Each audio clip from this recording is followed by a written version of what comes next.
this week's live. If you have not been here before, I am Vanessa Shipley, and I am the face behind Shipley Made, where here we give family consumer science teachers the tools to create a classroom that inspires a culture of high-level learning within your students.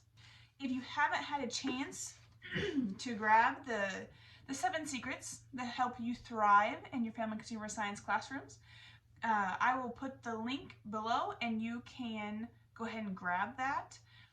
I think you'll be shocked at number 5. I think there's a good number of teachers that don't do number 5, and I really think it helps. I really think it takes your teaching to a whole new level, to be completely honest with you. So you have to check that out. But anywho, let's go ahead and get started with food labs.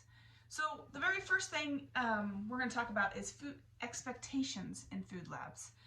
There are so many ways kids can get hurt, right? And there are so many mishaps that can happen and things that can go wrong, but there's also a whole lot of things that can go right. When I think about food labs and like what it really teaches the kids, there is so many things it teaches the kids. For one, it teaches them how to cook. They're going to need to know that their entire lives.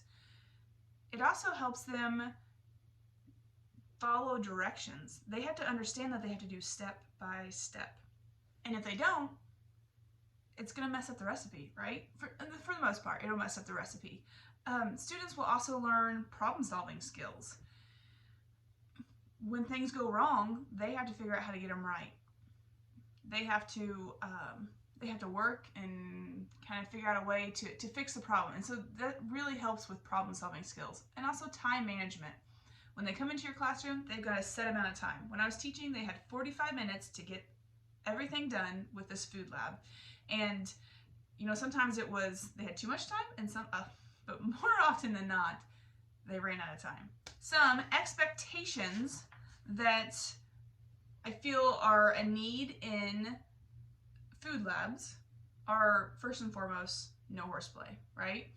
And this also requires teachers need to follow through. They've got to be consistent with this. If you're consistent with this, then eventually you won't have horseplay because they know you're serious about it, right? And so no horseplay, hard, fast rule. You can get hurt. No chasing people around with knives and stuff like that, right? So the second expectation is to work diligently. They need to be going, and they need to be, that's that time management. We're working on time management. They got to work diligently and keep moving on. They can't just kind of sit and ponder and things like that.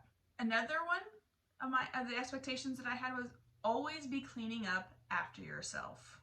Always, when they're done with something, put that stuff in the trash, clean up your area.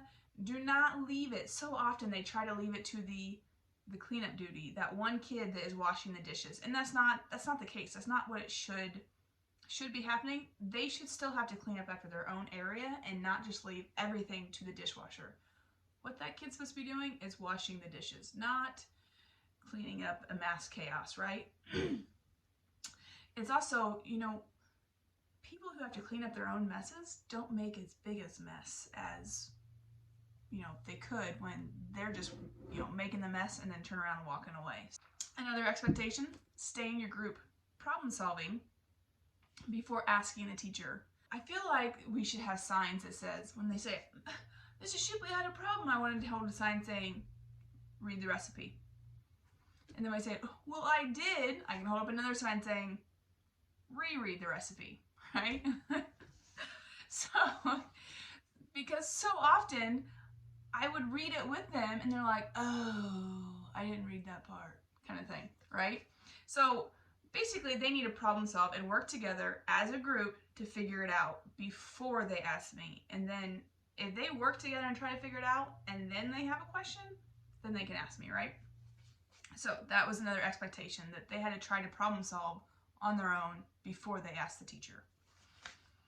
So those were my expectations in my foods class. So we also spent some time prepping the food lab. sometimes I'd just get to where I would like, you know, in January and February when you're tired, you don't want to, you know, you just want to get it done. I would just give them the recipe and they would cook it, right? And I mean, I'm sure I've all fall victim to that, but in hindsight, that really wasn't teaching them a lot of skills that they could. Like, they didn't analyze anything, or I mean, yeah, they did the hands-on work and they problem solved, but then they didn't take it to the next step by like analyzing what was wrong and what was right, and kind of thinking about making things, you know, how to make things better and stuff like that. So that's kind of where this is coming from. First off, planning their food labs. They need to take some time and plan their food labs. You know, they need to read the recipe. A lot of times I'd say, read the recipe, and they're like, I got it done. I got it done. And it's like, probably not. So some things that I used to do to mix it up to make sure that they would do the recipe would be, for one, real easy. You know, if you're running behind, you can do this. Just have the group read it aloud. They had to take turns popcorning it and reading the recipe aloud. The next thing is, the next one was to, the students could draw the recipe. So if they had half a cup of butter, they would draw a measuring cup and they would put a stick of butter beside it and then put an arrow to it. You know, and then it said mix, they would draw a bowl and with a little spoon, and they would like draw out exactly what was needed. And that made sure that they took all the verbs and actually did something with them. So they knew exactly what they should be doing. So something another easy is, and if you have like a sub or something, this would be easy to do, would be just have a whole class read it all together. You know, you could read it, you could popcorn, you know, things like that. Just have the whole class read it. Another one is students can take notes on it while they read it independently. So they read it by themselves, but they're required to take so many notes over it. Maybe, you know, things like, I'm gonna need the stove, I'm gonna need some bowls, you know, or these are the refrigerated, they could, you know, do little, this is refrigerated ingredients, these are the cabinet ingredients. They can do different things like that, and maybe even like circle the verbs, or, you know, they're mixing or they're baking, things like that, so that they kind of have an idea of what is expected of them during this food lab. And the last one, which I think is kind of fun, would be to like cut up the recipe. So like if it was like this, you would slice the recipe, like number 5, you would slice it like this, and then you cut up the recipe all the way. You know, you cut up the ingredients and cut up the ingredient amounts, like so they're away from the ingredients, and then cut up the directions where they have to figure out what ingredients go with what measurements. So like, you probably aren't going to get 3 cups of oil, right? Unless you're frying something, which kind of makes them think differently.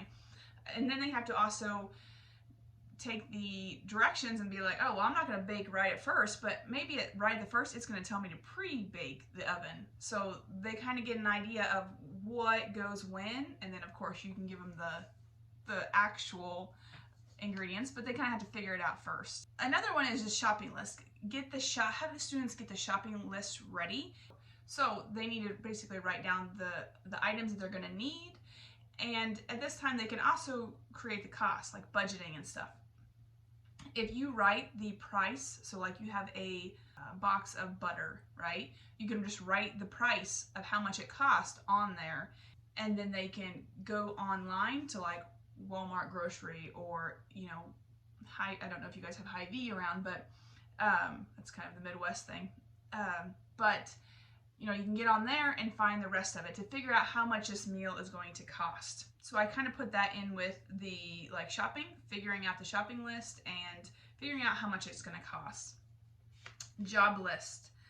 One thing that I would suggest is to, so have like your groups of 3 or 4, whatever you have, and then keep that group for at least, so if you have 3 in the group, keep that for 3 food labs. So then the one person has time to be the main chef, somebody has for the assistant, and somebody has time to be the dishwasher. One thing I found was kids that were not very confident always wanted to be the dishwasher, and the kids that were overconfident always wanted to be the main chef. And if you rotate all the time, then these kids got to where they would always be the chef, and these kids got to be where they'd always be the dishwasher. And so to counteract that, I would just keep them in the same groups for 3 or 4 times until they could rotate positions, and then that would solve that problem. But you could also do different things, like you could also have a chart, and you know, they have to check mark whenever they've been the head chef, and then when they've been the dishwasher, and so on. You can also grade them on that certain thing. So maybe you have a rubric for dishwashing. They're going to get graded on that one item. And so then you kind of have to make sure that they have done the dishwashing, they have done the main job, and they've done being the assistant, so that you can grade them. Another tip is to get all your supplies ready the night before. This seemed to work. I did this like the last 2 or 3 years that I was teaching, and it seemed to work a lot better. Like they were just prepared. They knew where stuff was. It was all there. So they got, basically what I did is I just got a tub. And they would put all their bowls, their spoons, their knives, everything that they needed. Then when they came in, they would have all their stuff ready, right? And when they came in, it was the day of the food lab. Every day of the food lab, their bell work that day was to wash their hands and put on their apron. So like I made that their bell work so that they could go ahead and just get started. So they'd go in, their bell work, which meant hands wash, put on your apron, and then they knew to get right to work. That was the key, is with time management, you don't dawdle, you get right to work. And the students need to be cleaning up all the time. Even if there's any downtime, they need to be helping each other and making sure everything is done. So when it's done, that means that they have went through the list that you've created. So you have a list of saying, this is the cleanup list, make sure you've done all of this. And then I always made it to where the kids could not leave until I checked it. I was the final check. It had to be clean or none of them. And then post work, they always had some kind of questionnaire, some kind of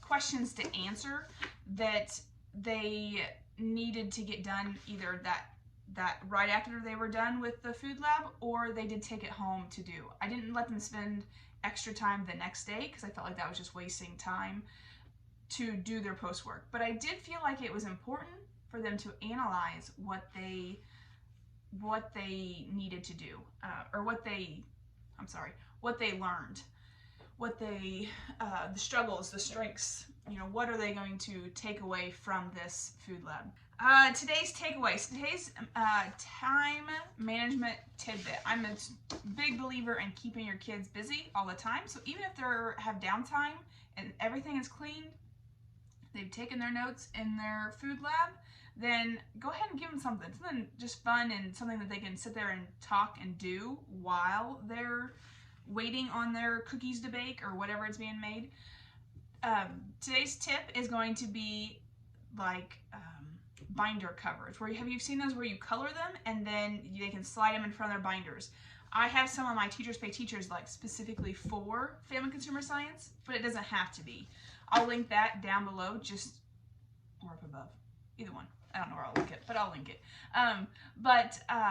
I feel like that it just kind of keeps them busy, keeps their hands busy, keeps them out of trouble. That's when there's no horseplay. If you're keeping them busy, they can kind of sit and visit, but still color at the same time. It just kind of helps keep your classroom management down to a manageable level. So that's it for this week, and I will see you back here next week. See you guys.